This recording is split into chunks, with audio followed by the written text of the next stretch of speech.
मार निकालता है। माँ को कभी छोटे भाई में बंटवारा करता है, बाप को कभी बड़े भाई में बंटवारा करता है।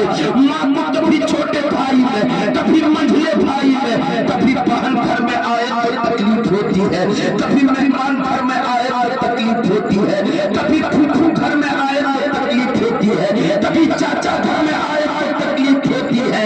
जानते हैं इन तमाम जो है बुराइयों के जिम्मेदार कौन है? हम हैं और आप हैं। हमने अपने बच्चे को शरीयत मुस्तफा नहीं सिखाई, हमने अपने बच्चे को सुन्नत रसूल नहीं सिखाई, हमने अपने बच्चे को चचा की खिदमत करना नहीं सिखाया, हमने अपने बच्चे को बहन के हक के बारे में नहीं बताया, हमने अपने बच्चे को भाई के हक के बारे में नहीं बताया, हमने अपने बच्चे को माँ बाप की खिदमत के बारे में नहीं बताया, हमने अपने बच्चे को सुन्नत रसूल के मुताबिक अपने बच्चे की जिंदगी को नहीं ढाला। इसलिए आज हमारा बच्चा हमें गाली देता है, आज हमारा बच्चा हमें बुरा भला कहता है, आज हमारा बच्चा हमें घर से धक्का मार कर निकालता है। कसम खुदा की, अगर आप अपने बच्चे को हाफिज़ कुरान बना दोगे, आलिम दीन बना दोगे, भले ही वो पैसा कम देगा, लेकिन मोहब्बत आपको अपनी जान से ज्यादा देगा, मोहब्बत आपसे करेगा। और याद रख लीजिए, आजकल के लोगों की सोच जरा सा को कम कीजिए, आवाज मुकम्मल तौर पर आ जानी चाहिए, मचल कर बोल दे सुभान अल्लाह। जरा बोलिए कुछ। ऐसे बैठे हैं लगा कब्रिस्तान में जबरदस्ती भाड़ा में लाकर बिठा दिया गया है। अरे कुछ बोलिए, खुशी की महफिल है, शादी की महफिल है, सुभान अल्लाह बोलिए, बोलिए मचल कर सुभान अल्लाह। आपको मैं बताऊं, एक बच्चा जब इल्म दीन सीखने जाता है, एक बच्चा जब अपने सीने में बगदादी कायदा लेकर निकलता है, बगदादी कायदा किसे कहते हैं आप जानते होंगे, जिसमें अलिफ से या तक लिखा होता है। एक बच्चा जब सीने में बगदादी कायदा लेकर निकलता है, कसम खुदा की मुसलमानों रब की रहमत जोश में आती है। रब फरमाता है मेरा एक बंदा इल्म दीन सीखने जा रहा है। जिब्रील अर्ज़ करते हैं मौला क्या इस बच्चे के लिए जन्नत की सवारी का इंतजाम कर दिया जाए, क्या इस बच्चे के लिए जन्नत के घोड़े का इंतजाम कर दिया जाए?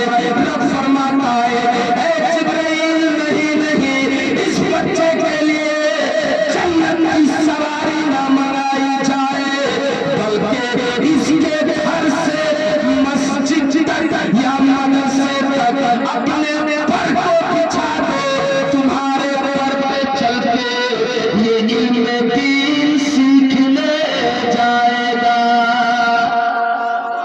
कितना बड़ा मकाम है, कितना बड़ा मकाम है।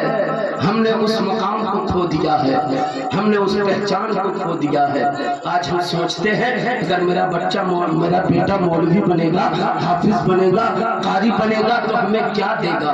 अगर हम अपने बच्चे को मास्टर बनाएंगे, इंजीनियर बनाएंगे, प्रोफेसर बनाएंगे, डॉक्टर बनाएंगे तो मेरा बेटा 1 लाख सैलरी कमाएगा, 1.5 लाख महीना उठाएगा, हमारे लिए अच्छा घर बनाएगा, हमारे लिए एसी कूलर फ्रीज और तरह तरह के ऐशो इशरत के सामान का इंतजाम करेगा।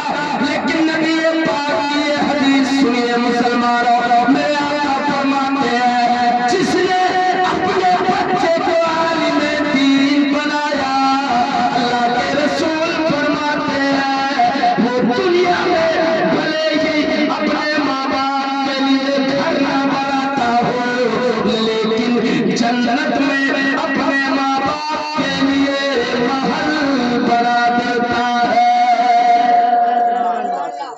बोले मोहब्बत से सुभान अल्लाह। तकरीर करने के मूड में मैं नहीं था, लेकिन 2-4 लोगों का मिजाज देखा, मैं सोचा कि कुछ आप हजरात की समातों तक पहुंचा दी जाए। इंशाअल्लाह कभी तकरीर होगी, जब उस तरह प्रोग्राम होगा, आप लोग जब अच्छा प्रोग्राम कीजिएगा तब जो है आवाज दीजिएगा, इंशाअल्लाह लब्बैक कहते हुए हाजिर होंगे। और यहाँ तो प्रोग्राम हो ना हो फिर भी मुझे आना है, क्योंकि जब मामा घर है तो मामा घर को भला कौन छोड़ सकता है। जहाँ से माँ का رشتہ جڑا ہے، جہاں والدین کا رشتہ جڑا ہے، ہم اس گھر کو کیسے چھوڑ سکتے ہیں؟ قسم خدا کی مسلمانوں، آپ یاد رکھ لیجئے ان باتوں کو، جو باتیں میں نے آپ سے کی ہے ان باتوں کو اپنے کان میں کھوس لیجئے، اپنے دل کی گہرائی میں ان باتوں کو اتار لیجئے۔ قسم خدا کی آپ دنیا میں بھی کامیاب رہو گے، آخرت میں بھی کامیاب رہو گے۔ اس دنیا کی چکر میں نہ پھنسیے، یہ دنیا دھوکے باز ہے، یہ دنیا فریبی ہے، یہ دنیا دغا باز ہے، یہ دنیا دھوکہ دینے والی ہے۔ یہی وہ دنیا ہے جو آج آپ کو گناہ کی طرف لے جاتی ہے، لیکن کل یہی دنیا کے لوگ، یہی آپ کے گاؤں والے، یہی آپ کے گھر والے، یہی رشتہ دار آپ کو اکیلا قبر میں دفن کر کے واپس آ جائیں گے، پھر آپ کے وہ حصے کا مال آپس میں تقسیم کر لیں گے، آپ کی کمائی ہوئی دولت کو بانٹ لیں گے، آپ نے جو دنیا میں جمع کر کے رکھا تھا اس کو آپس میں لوگ بٹوارا کر لیں گے۔ پھر بتائیے آپ کون سا عمل لے کر جا رہے ہو، آپ کون سی نیکی لے کر آئے ہو؟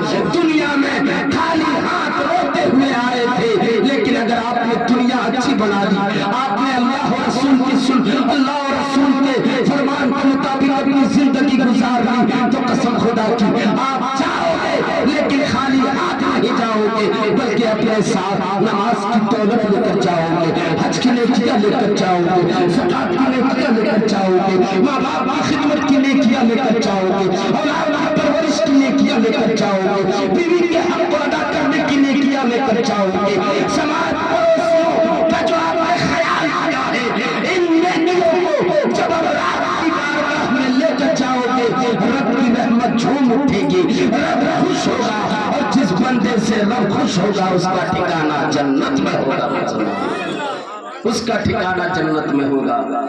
یہاں سے بارات بھی نکلنے والی ہے، اللہ کے رسول فرماتے ہیں النکاح سنتی فمن رغب سنتی فلیس منی، نکاح کرنا میری سنت ہے، نکاح کرنا میری سنت ہے۔ کتنا بجے ختم کرنا ہے اشارہ کر دیجئے گا، بس شرنی لا کے رکھ دیجئے گا، ہم سمجھ جائیں گے کہ اب ختم کرنا ہے جی، اور بارات بھی نکلنی ہے انشاءاللہ۔ پھر کبھی حاضری ہوگی تو مکمل تقریر ہوگی، اور ایسے بھی آپ لوگوں کو اگر پوری تقریر سننی ہے تو یوٹیوب میں میرا نام سرچ کیجئے گا طاہر کوثر نعمانی، آپ کو بہت ساری تقریریں مل جائے گی۔ الحمدللہ آپ لوگوں کی دعا سے ہندوستان کے جو ہے بڑے بڑے شہروں کا سفر جو ہے ہو رہا ہے آپ لوگوں کی دعا سے۔ یہ ہمارے چچا جان بیٹھے ہیں، یہ لوگ بچپن سے اتنی محبت کرتے ہیں قسم خدا کی، اتنی دعائیں دیتے ہیں، یہ انہی لوگوں کی دعا کا نتیجہ ہے، یہ انہی لوگوں کی دعا کا رزلٹ ہے کہ آج طاہر کوثر بڑے بڑے جلسے میں خطاب کرتا ہے، بڑے بڑے جلسے میں بڑی بڑی کانفرنسوں میں تقریر ہوتی ہے، یہ آپ ہی لوگوں کی دعا کی برکت ہے۔ کسی کا میں بھائی ہوں، کسی کا بیٹا ہوں، کسی کا بھتیجا ہوں، کسی کا چاچا ہوں، یہ آپ ہی لوگوں کی محبت ہے، آپ ہی لوگوں کی دعا ہے کہ کچھ جو ہے میں آپ کے سامنے لب کشائی کر لیتا ہوں، ورنہ ہم جیسے جو ہے کم پڑھے لکھے لوگ کہاں جو ہے بڑے بڑے جو ہے جلسوں میں خطاب کر سکتا تھا، لیکن آپ لوگوں کی دعا نے، ماں باپ کی دعا نے اس قابل بنا دیا کہ آپ رسول فرماتے ہیں نکاح کرو، اور نکاح ایسی لڑکی سے کرو، نکاح میں تو لڑکی کو دینداری کی ترجیح دو، لڑکی کو دیکھو کہ اس کی سیرت کیسی ہے، اس کی صورت کیسی ہے، اس کے رشتے، اس کے گھر والے کیسے ہیں، ان کا رہن سہن کیسا ہے۔ یاد رکھ لیجئے ایک گھر کی زینت ایک عورت ہوا کرتی ہے، ایک لڑکی ہوا کرتی ہے، اسی لیے اچھی لڑکی دیکھ کر رشتہ کیا کرو۔ جس گھر میں اچھی لڑکی آتی ہے میرے آقا فرماتے ہیں بیٹی جب تک باپ کے گھر میں رہتی ہے رحمت بن کر رہتی ہے، اور جب وہ سسرال آ جاتی ہے تو برکت بن کر آ جاتی ہے۔ ان کے قدم پڑتے ہی سسرال میں برکت آنی شروع ہو جاتی ہے۔ کون بیٹی سسرال آئے تو برکت شروع ہو جاتی ہے؟ جو بیٹی نماز کا پابند ہوتی ہے، جو بیٹی قرآن کی تلاوت کرنے والی ہوتی ہے، جو بیٹی روزہ رکھنے والی ہوتی ہے، جو بیٹی شوہر کی خدمت کرنے والی ہوتی ہے، جو بیٹی ساس سسر کی خدمت کرنے والی ہوتی ہے، جو بیٹی اپنے جو ہے جن کے حقوق ہیں ان حقوق کے ادا کرنے والی بیٹی کی قدم جیسے ہی جو ہے سسرال میں پڑتی ہے، قسم خدا کی ससुराल वाले झूम उठते हैं। कसम खुदा की ससुराल में बरकतें ही बरकतें नाजिल होती है। और बेटियों का मकाम तो मैं आले इतना बुलंद बाला फरमाया है, बाप के घर में रहे तो रहमत है, ससुराल आए तो बरकत है। और उसके शिकम से कोई औलाद हो जाए तो उसी के कदम के नीचे जन्नत है। मतलब उसी के कदम के नीचे जन्नत है। इसीलिए आप लोगों से गुजारिश है कि अपने बेटों का रिश्ता जरूर तलाश कीजिए, अच्छे घर में रिश्ता तलाश कीजिए। कम वक्त में मैंने अच्छी अच्छी बातें आप तक पहुंचाने की कोशिश की। आप